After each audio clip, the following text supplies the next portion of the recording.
talk to him. Have a listen. Well, it's all about preparation. So I guess we have been advised by the government and ODPEM to make additional preparation in terms of having tin products, water, additional water,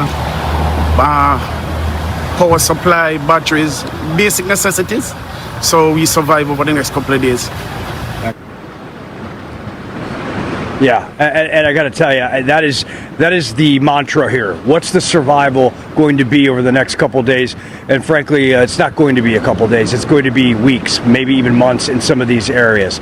Again, you know, we made this move up here because we feel that some of the strongest winds are going to be coming through this pocket of Jamaica. Now, the absolute strongest are going to be on the landfall area in the southwest. We're not going to be there. Way too dangerous, way too risky.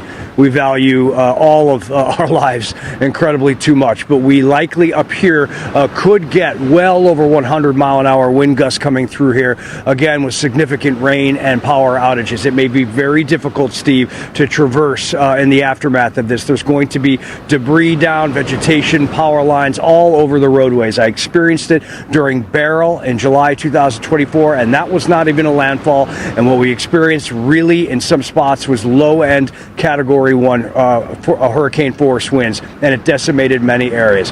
Government is all over this. Shelters are open all over the country, and people are literally bracing. We just had some of our last food. We went to a pizza shop owned by a family over here. We got pizzas. We're going to bring it back to our fortified structure, and that's what we're going to be eating probably for the next several days, along with every granola bar we could get, and waters, and we'll help anybody that is in need that we see in the coming days. Steve? So important, Robert, to give us kind of the sense of what's happening there in Jamaica. I want to ask you about tomorrow, because you are our man on the ground. You've kind of planned this out. I know a lot of our viewers are wondering, what is this going to be like tomorrow? Can you walk us through your plan as you take on this landfall on the northern side of the island, ultimately what we could see from you?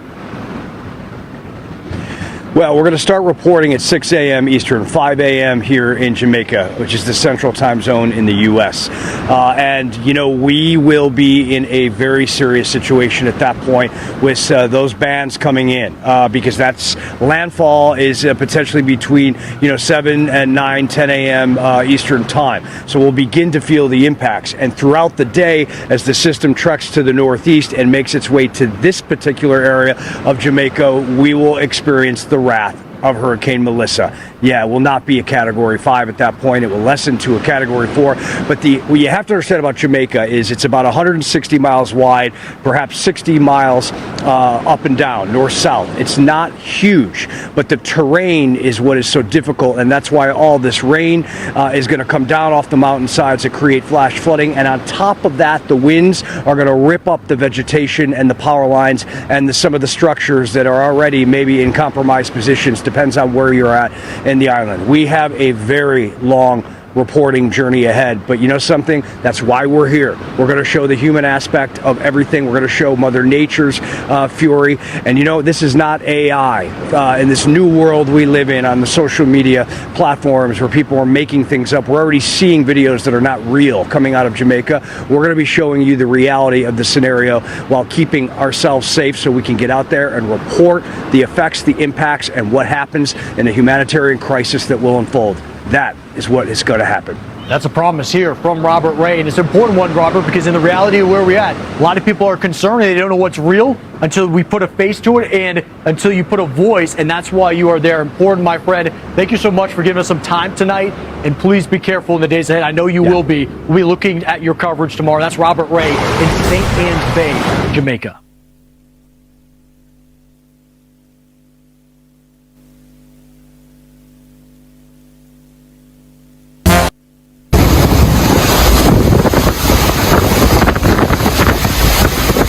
Hurricane Melissa has intensified into a 175-mile-per-hour Category 5 storm. Here to give you the latest information that we have. There's been some changes ongoing right now that we'll speak on in this video, but we'll cover current conditions with Melissa. We'll go over the latest from the National Hurricane Center.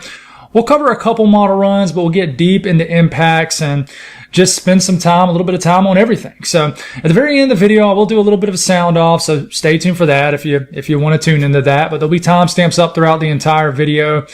So if you guys have not subscribed, certainly consider doing that. Like the video if you like it. And if anybody has anything I can pray about or pray over, please put it in the comments below. We are certainly praying for our family down here in the Caribbean. Let's get going tonight. It's a Category 5 hurricane. You know, we talked about it for a few days leading up to right at this moment that it had the potential to become a Category 5 storm and the potential to become one of the strongest Atlantic hurricanes on record. And as far as pressure, it has went into the top 10. It's just shy of breaking Hurricane Katrina's central low pressure, and it could break it over the next updates or so. This could intensify a little bit more. But one of the biggest things we are seeing right now is this continues to deviate to the west. Now, it has began to really get north now. It's starting to gain a little bit of latitude, but I would say it's right now moving a little bit further west than north, more so west-northwest. So when is this going to make that abrupt turn north and then eventually northeast that we're expecting it to make? The further west this gets, now I'm not about to say it's going to sneak into the Gulf or anything like that, but the further west this gets, the better for Jamaica as a whole it'll be. Now, obviously, that makes it worse for Western Jamaica because I don't think we're going to avoid completely the eye wall of this hitting somewhere in Jamaica. But as a whole in Jamaica, it would be a better case scenario. We talked about that this morning and last night.